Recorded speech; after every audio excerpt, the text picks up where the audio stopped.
Hey guys, how you doing? Barry McGunnity here for this episode of the Comeback Game podcast. Today I'm joined by Jared Codling, who's one of the top 10 growth hackers in the world. Jared, how you doing, mate? Yeah, doing really good, man. Yeah, happy to be here. Mate, pumped to have you on this show and to share a bit of your wisdom and knowledge with the guys watching and listening to this today. How does one become? Well, let's talk. Like, what is a growth hacker?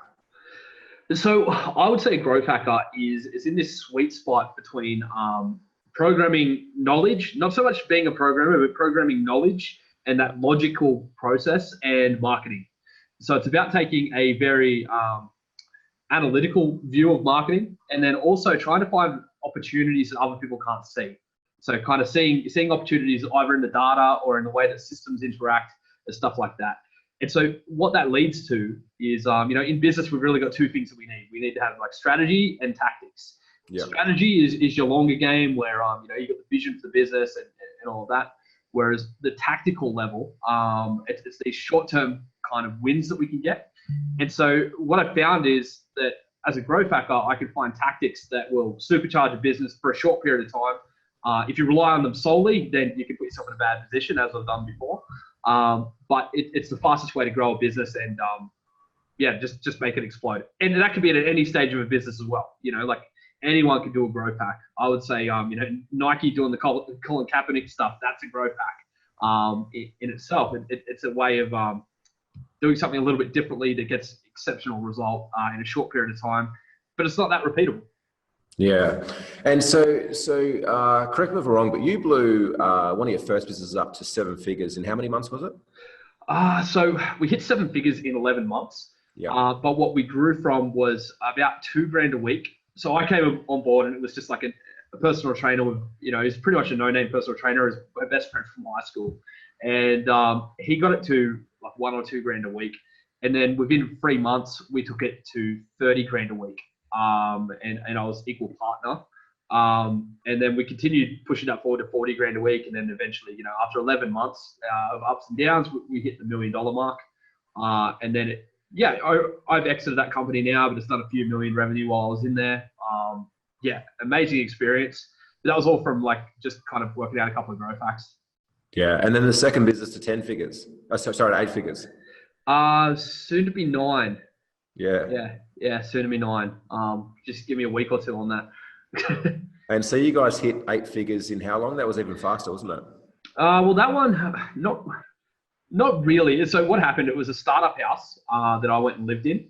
I knew these guys who were developing an app, and they were all in. No funding, no VCs or anything. They built an app, and they spent 2 years living in this house building it. And so they needed somebody to come and help with the launch because they're all programmers, designers, product guys. And so I moved in, and myself and the CEO were the only marketing. That was it. And we were able to get so much exposure that we were able to get an 8-figure valuation, get one of the most notable investors in the world on board. And now we're looking at 9-figure valuation. I can't talk too much about that one right now, but everybody will know it very soon. Dude, it's incredible. And tell me, so we understand a bit more about what growth hacking is. Like, how did you stumble across this? Like, what was life like for you 10, 15 years ago? Like, how does one go from kind of going through high school education to now becoming one of the most successful growth hackers in the world and achieving like some incredible results in multiple industries?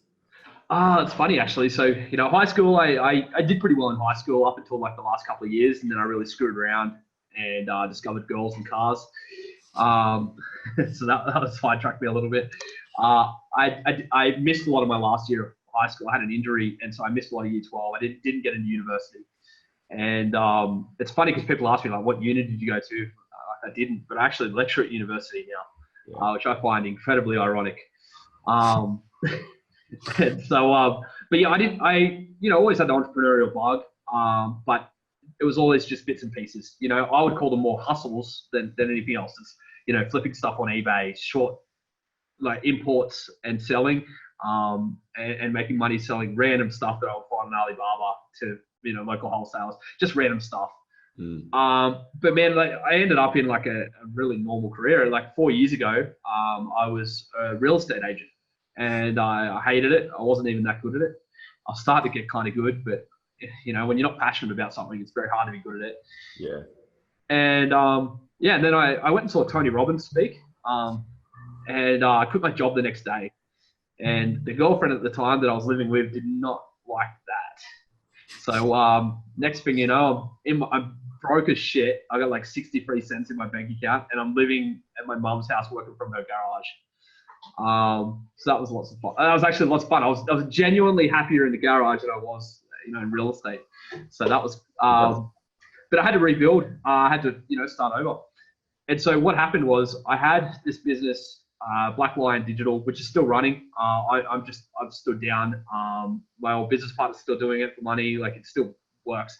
It was a web design agency and I wasn't even like a web designer. I just knew I could put together a WordPress website and I could teach myself how to do this and I could sell it. And the first one, I sold it for $150, which most people would go, fuck, that sucks. And it's like, well, no, when you got 63 cents in your bank account, my net worth just skyrocketed. Like, I'm sweet. I'm killing it. But then, you know, we sold a few more, and then eventually we got to the point where we're selling, you know, $15,000, $20,000 websites in a pretty short amount of time. Yeah. So we did 6 figures in the first year on that business. Yeah. But what I realized was it was very hard work. Like, it was very hard work. The client management, sales, juggling everything, learning business as well at the same time. It sucked. And so I read this book, The Millionaire Fast Lane. I'd already read it before, and I knew I was not doing a fast lane business. That was like, best way to put it is like, I was a business operator, not a business owner. I had no passive income. I was only as good as my next sale. And so what I realized was I needed a different style of business that could get me back my time. And it's something that was more scalable, because this had, you know, it had limits on it with web design agencies. It's very hard to scale. We had a client, which was Drew from Drew Band Fitness, and that's the company that I helped to scale up, and we took that to do a few $1 million. He was a client who needed a website. I built him a website, fuck all, like $500 or something, just as a favor. But then I saw what he was doing. I said, man, you're actually making pretty good money, like with what you're doing. I said, I think I could automate that.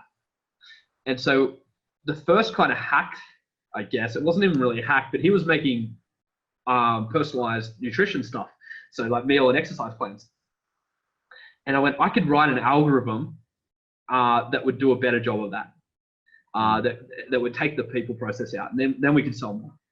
And then Drew, he was relentless, and then he worked out a way to get before and after photos approved on Facebook.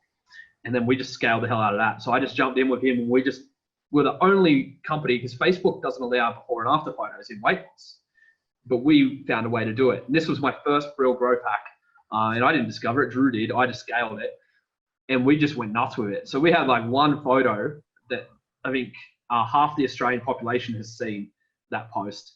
And that was instrumental. And then it was just finding more hacks from there.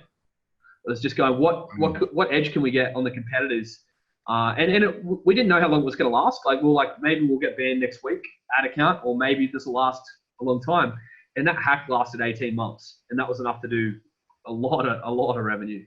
Yeah.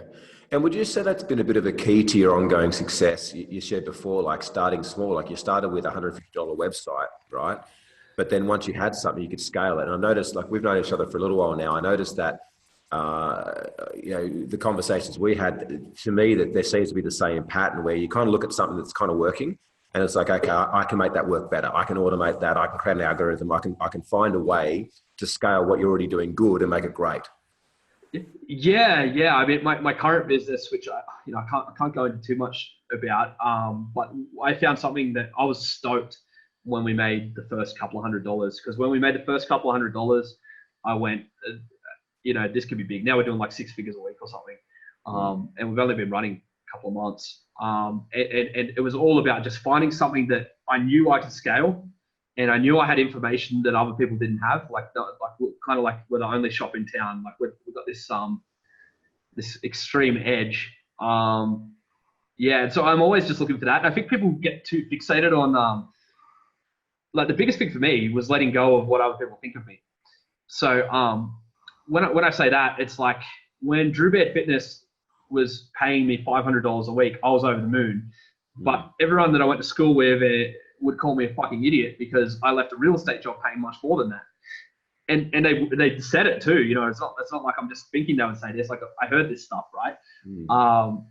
But that's okay because I knew that this had the upside coming. It was just about like that confidence that I can eat shit for a little while, but it's going to come good because I've got something that I know is going to scale. Yeah. Yeah. When did you develop that confidence? Because it is something that we see a lot. And, I don't know, I think that in many ways, like success has been misportrayed in the marketplace. It's like, in order to be successful, either A, you have to work like 90 hours a week and never stop, or B, you have to, luck out and get something straight up front. But I see that a lot. It's like the people that believe enough in themselves, they will always find a way, whether the way that they start is the way that they find, or whether it's something along the way. So they have the determination or the certainty in themselves that they're going to succeed. Like, where did you find that? Like, what were some of the experiences that you went through earlier in life that allowed you to kind of develop that grit? It wasn't even earlier in life. I didn't do shit for most of my life. It was actually, I remember exactly when it was. So it was about 2.5, 3 years ago. And I just moved to Sydney. I was getting paid $500 a week from Drew Band Fitness. And I had a girlfriend at the time, and it was a new girlfriend. Went together for a long. And her dad was very wealthy, and he said something about me being a broke entrepreneur, and it really got to me. Like, really got to me. And then the numbers lined up. I remember it's like these numbers lined up. It was basically like this Facebook campaign. If we were to 10x the budget, there's enough room there. It'll just 10x what we make, and it'll just work. Like, it all made sense, and it seemed too good to be true. And it was in my head. It was like, is it too good to be true? And so we kind of held off on pushing the budget up because we were like scared. But it all made sense. Like, we should have just pushed the budget up. Like, we should have went much faster.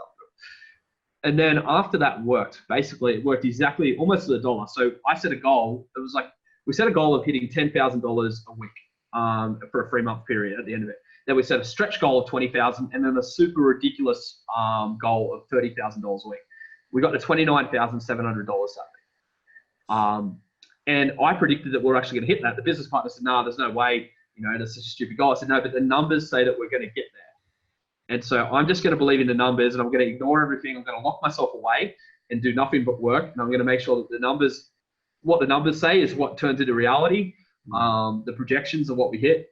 And then after that, I just kind of realized, like, if the numbers line up on an opportunity, then it'll just work. And there'll be lots of things go wrong, but you can always fix those. And so when I'm like talking to people who ask me, I'm quitting my job, but I need to get to this figure and that, I kind of say, like, well, normally they've got the figure in their head, right? Like, when they probably come to you and they're like, I'm going to quit my job, but I need to get to this amount. But if you actually ask them and you say, well, what are your actual expenses? It's very different than that number that they said. So they might need $1,000 a week to live on, but they say, no, I'm going to be at $3,000 a week. And I say, why?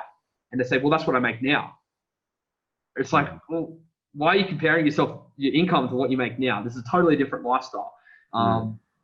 You gotta get enough to survive, hit your bare minimum. If you've got mortgage payments or whatever, I was lucky I didn't.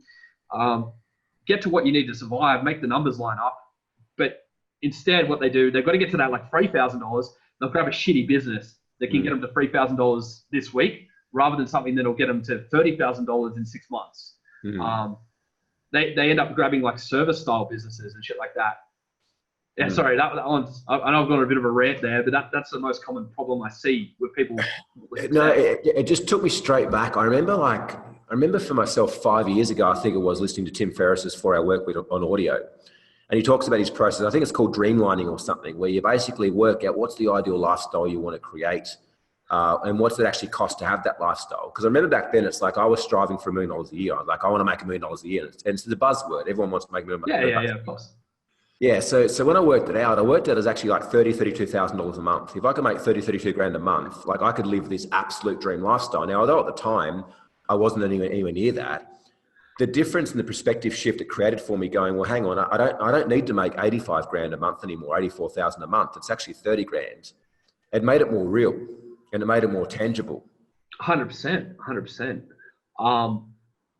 I think people, that it's like, why are you doing it? Like, why are you even trying to achieve a certain level of success? They never want to admit it. And I mean, I've been in this boat. Like, I definitely was at the start, where it's to impress other people.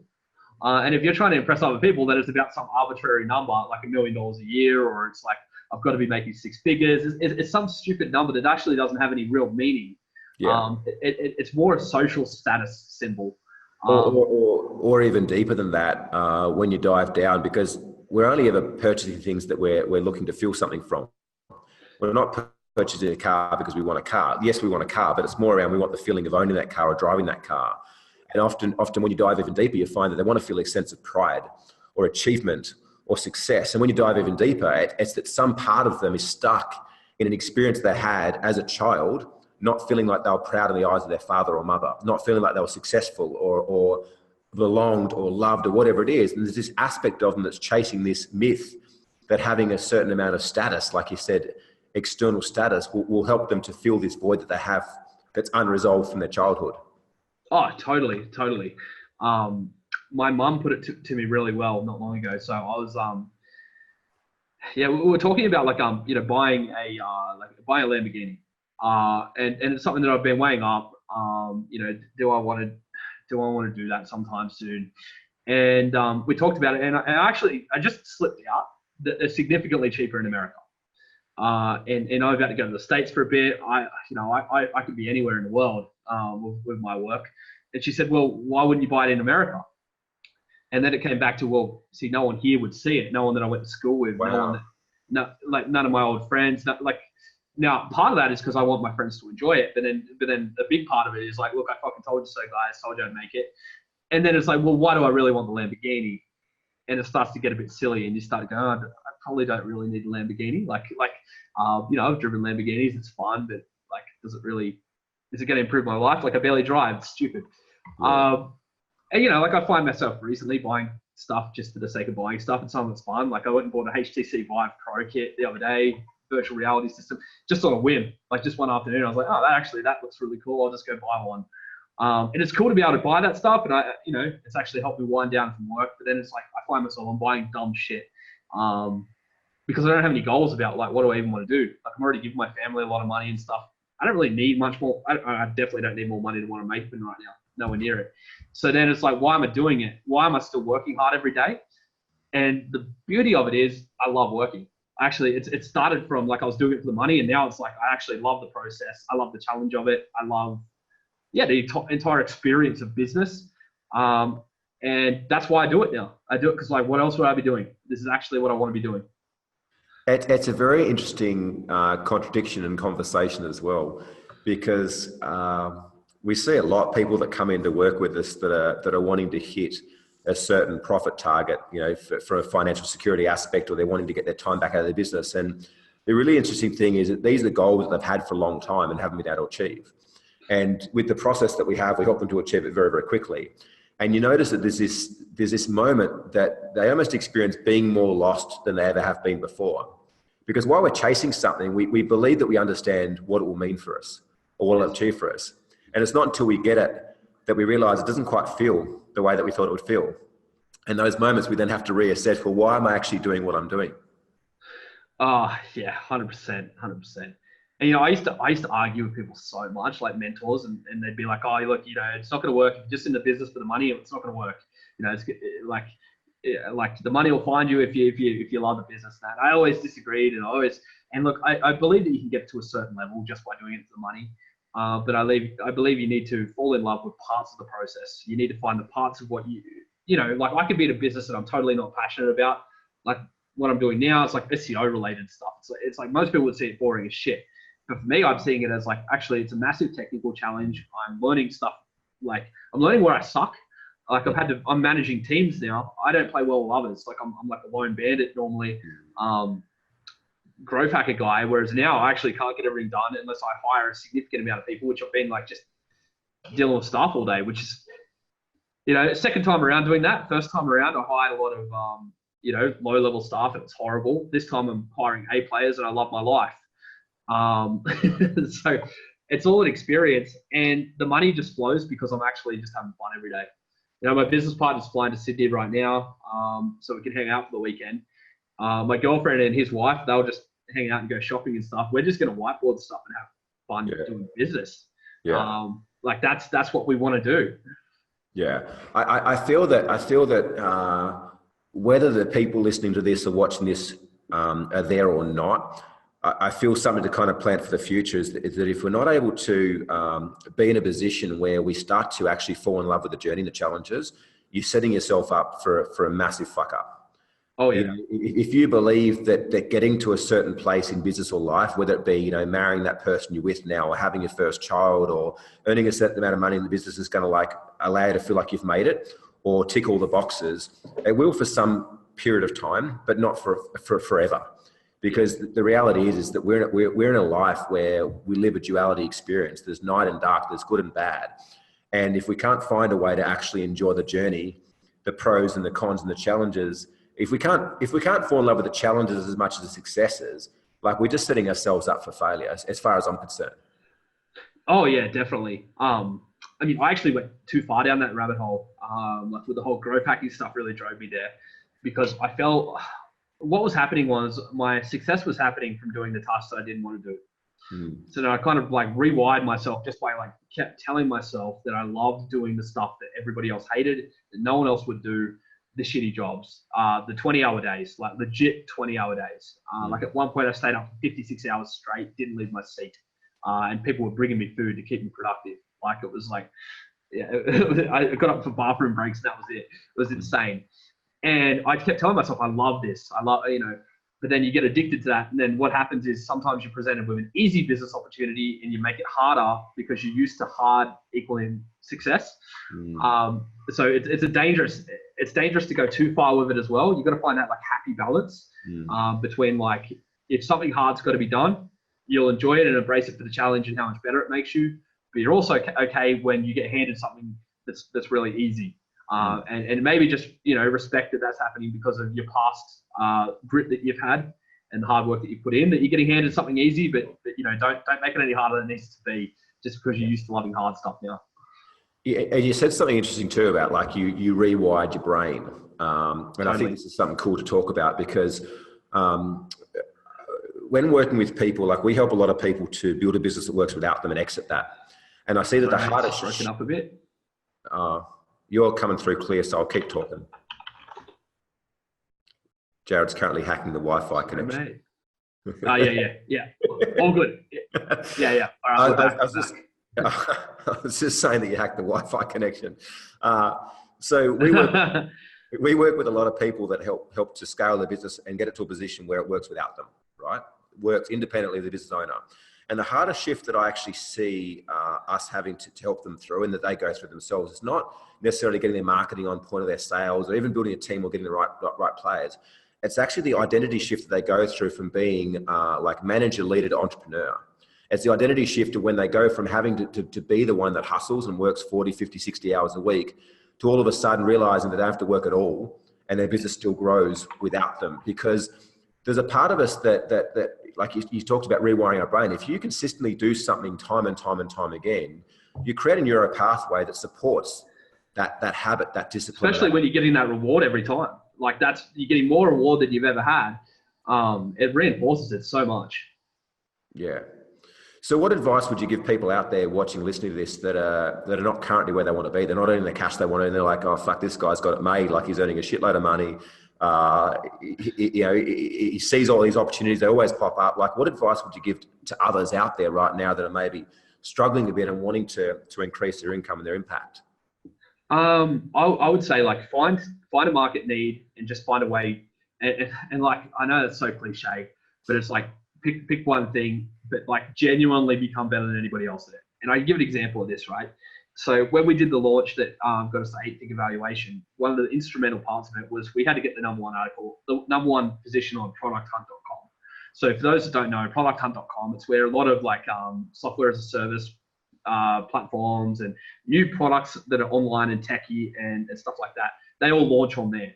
And this is where all of the venture capitalists are looking, all the biggest investors, all the big tech co-founders and all that. Everybody, all eyes are on Product Hunt. If you're on there, you get noticed and you'll get investment opportunities if you're number one. And so it was instrumental that we had to be number one. So we said, well, we need to become the best in the world at this because that's a really niche skill. So if you think like, you know, there's tens of thousands of people trying to be the best basketball player in the world, But how many people are actually saying, I want to be the number one in the world at getting to the top of Product Hunt? Now, most people, they only ever go on Product Hunt once or twice in their life. So who would possibly want to be the number one in the world at that? So it's actually not that competitive. It's something that is so valuable is actually not competitive. And so then we just deconstructed it. So we contacted people who'd been number one. We read every article online about getting number one. We tested stuff on other people's product hunt. So if you drive some traffic to like a random person's product hunt, what impact does that have? And we prepared. And we spent like 2 or 3 days on this, and we've made a spreadsheet of all the possible factors, and a lot of information contradicted itself, but we worked out what was best for us, and out of their algorithm, what could we gain, what couldn't we? And we got to number one. We got some amazing contacts out of it. And I would say for that period in time, I was the best in the world at product hunt. And that actually wasn't that hard. Now, if you were the number one, like, that's a business in itself. If you were there when a startup's launching and you just said, look, I can get you to the number one on product hunt, pay me on performance, $10,000 because it's going to lead to your multi-million-dollar investment, you can have a client every day of the week. Yeah. Sorry, man, I think it's broken up again. No, that's okay. I've still got you. Yeah, cool. So what I would say is, though, I picked something that it was super valuable, but actually not competitive, because I was the only one trying to be the best in the world. And then how do you be the best in the world? Well, you only have to be better than everyone else. So just kind of work out where they are and what do they know. Learn what they know. And it was just a process. And so I've done that with multiple things where I've become the best in the world at things that matter, but no one else realizes matter that much. Because they normally only need to do it once for a brief period of time. There's a lot of things we do in business that we take for granted. We only do once. But if you become the best, then there's a lot of money there. I'm great at manipulating the media, for example. I got us to the number one article on TechCrunch for 4 days straight. So PR agencies, they're trying to get you PR, but they're not actually trying to be the best in the world at it. They're not trying to get the number one article on TechCrunch. They're just not. They've got no incentive to go that hard or try that hard. So that was something else. I just became the best in the world at it. And so become best in the world at things that aren't competitive but have value. That's the fastest shortcut to doing really well as a growth hacker, I would say. And do you think that they need to be prepared to kind of let go of what's working as well? Well, yes, because the other thing is, if they're learning a method from, say, a coach or something like that, quite often it's already saturated and it's old news. I know a lot of the guys in the digital marketing world, the coaches, and they don't get their best stuff out. They'll tell me that they're not telling the clients. They'll tell me because we share hacks. Right now, everyone's trying to do Facebook ads. Cool, go do Snapchat ads. It's you kill it. Like, I made 10 grand in a day just by screwing around with Facebook with Snapchat ads. It was the easiest money I've ever made in my life. But it'd be the best in the world at that. Let go of Facebook. I'm not saying let go, if it's an income source, but I'm saying what's coming next that no one's on. Don't worry that there's no course on how to do it. That's the beauty of it. You're going to go work it out yourself, and then you could be the guy who sells the course. Yeah, I love that. Where do you think we're moving in terms of AI? Like, I watched an interesting interview with Elon Musk the other day, speaking a lot about AI and what's happening in that space. And it's something that we're not currently seeing a lot of conversation about. Where do you think that that's going? Well, I think a lot of people throw it around and it's not truly using it right. I use AI in my company. So we use AI. It's part of my tech that's making me a lot of money. And it's very powerful. I think we're a long way from having human-like AI. And I think a lot of companies act like they're using AI and they're using really basic machine learning. They're just plugging into an API. And the problem is no one can distinguish it. So VCs and all that, they go, oh, it's an AI-powered company. And it's like, well, they probably did a Udemy course and slapped together some, they're using IBM Watson. It's really basic.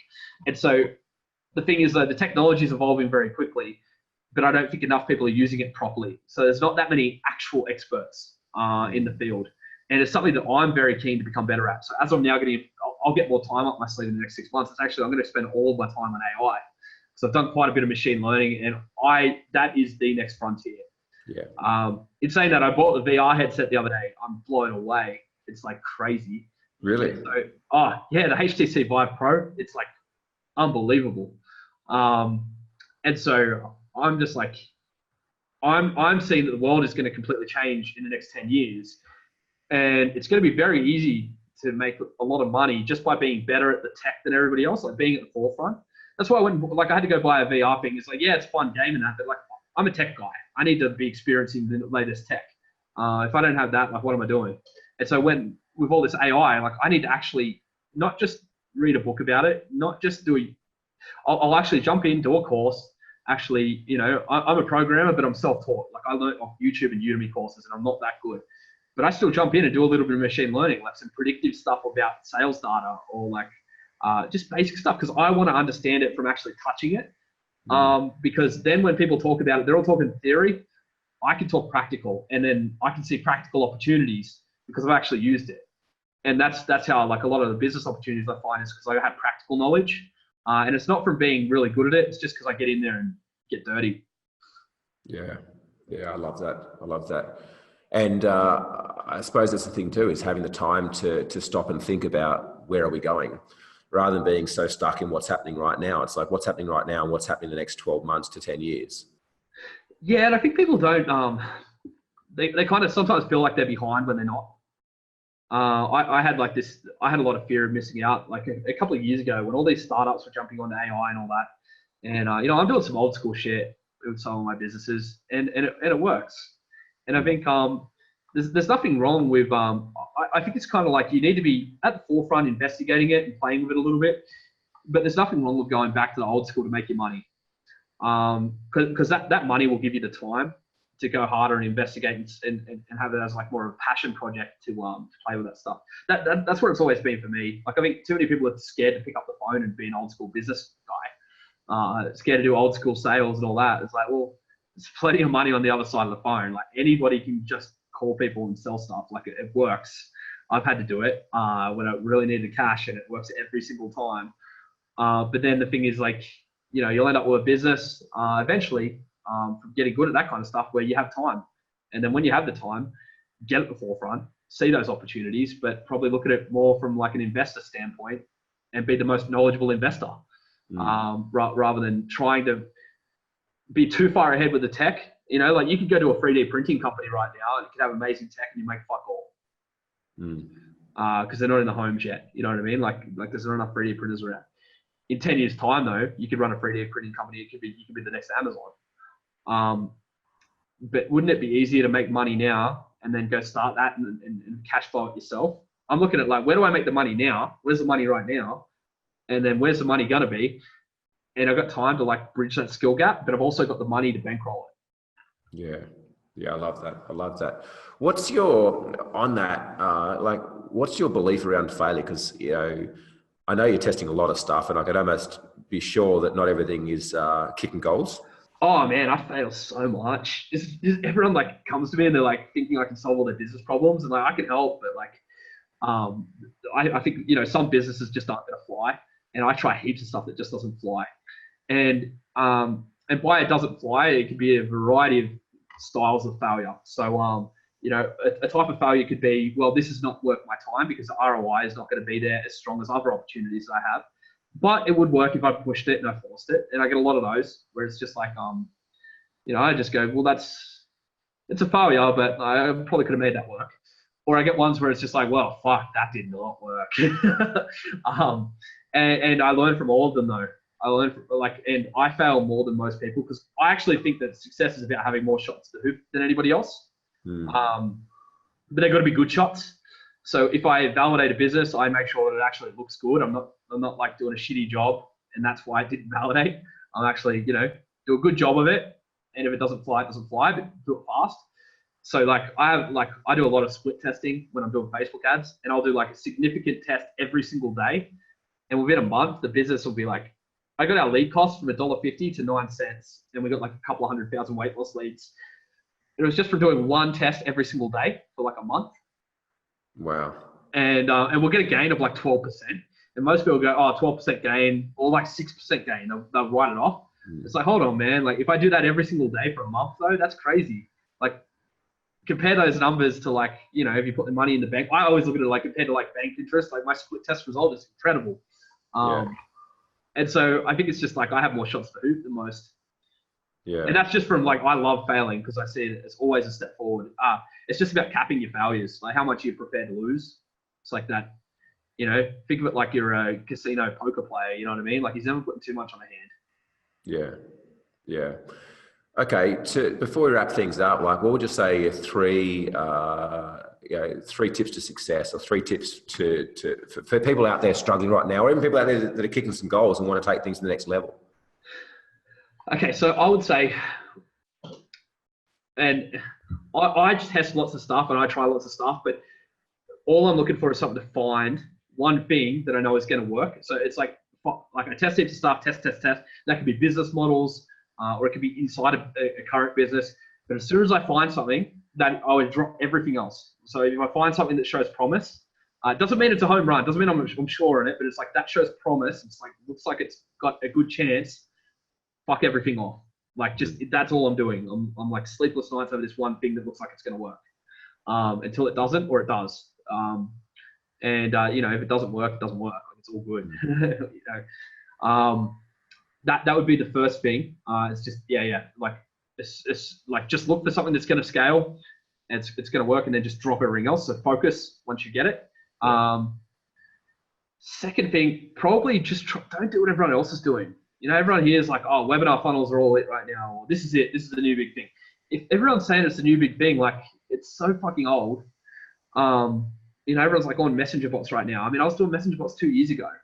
That was when the opportunity was, killing it then. And so if you're going to be at the forefront, there's probably not a course on it, but it's probably really cheap for you to work it out yourself just by fucking around. So the only other thing would be, if you don't understand your marketing, I don't care if you've got a marketing guy or whatever, you do not understand your business. So if you don't understand it from like a strategies point, as well as you actually know what Facebook ads are running. You actually, like, if you don't know that stuff, and it's not like this is some small level thing. I actually have a mentor who I can't name. You would all know his shops, but he does like over 100 mil rev, and he lost his Facebook guy. And it's funny because Facebook poached his Facebook guy to go and be one of their senior account managers. He didn't give the guy equity, which is fair enough. It's a big company, but sometimes you have to. It's a good offer from Facebook. What happened was he took a dip in sales by like 20% on physical locations, on brick and mortar. Like devastating, because he couldn't just slot someone in because he didn't understand the system. And so when I heard that, I was like, man, no matter what, even if I stop being the marketing guy, I need to know the marketing. Yeah. And I've hired agencies, and I don't really believe in agencies most of the time, because I think they're just not incentivized to do a good job, and they don't work at startup pace. And they're probably fine for like a large company, but when you need to be testing stuff really quickly, and that you need to be all over your marketing. So I would just say be all over your marketing. Even if you don't think you're good at it, learn it. Like you can learn anything. It's really easy to learn anything now. There's a Udemy course for everything. And then the next level is, there's all these information marketers, and half of them suck and give you junk info, but half of them have good stuff. And you're not going to know until you test it. That's the beauty of it. You'll learn while you test it. Yeah. Mate, sorry, man, that's a lot of stuff to like unload. Dude, I absolutely love that. And it's been a pleasure having you on, and we could chat for another few hours for sure. How can people find you? You probably don't want them finding you, but if... Oh, man, I actually they can find me via imhardtohire.com. No joke. And if they go there, they can actually get in touch with me. I'll give it's like a series of hoops they've got to jump through, but if they do it, I'll give them half an hour of my time for free, because they've wasted much more than half an hour of their time to talk to me. But I'll give them half an hour of my time where I'll help them in as much as I possibly can. It's not easy. It's a pain in the ass, and that's on purpose, because I just get too many messages, and it's like, if you prove you're serious, I'll talk to you. Yeah. So I'm hardtohire.com. Yeah, that's it. And it's funny because I get C-levels from really large, well-known companies go through those hoops personally and contact me. I did a call with somebody the other day. I couldn't believe it, because that's someone who I would have reached out to and had trouble getting in touch with. And it's come the other direction. But that's the game. That's how I do it now. It's the only way I can keep my inbox empty. Mate, Jared, absolute pleasure having you on the show. Barry here from the Comeback Game podcast. Love if you guys want to share it around, like it, comment it, tag in people you think need a bit of growth hacking in their business. Mate, it's been a pleasure. Yeah, thanks heaps, Barry. Appreciate it, man. you.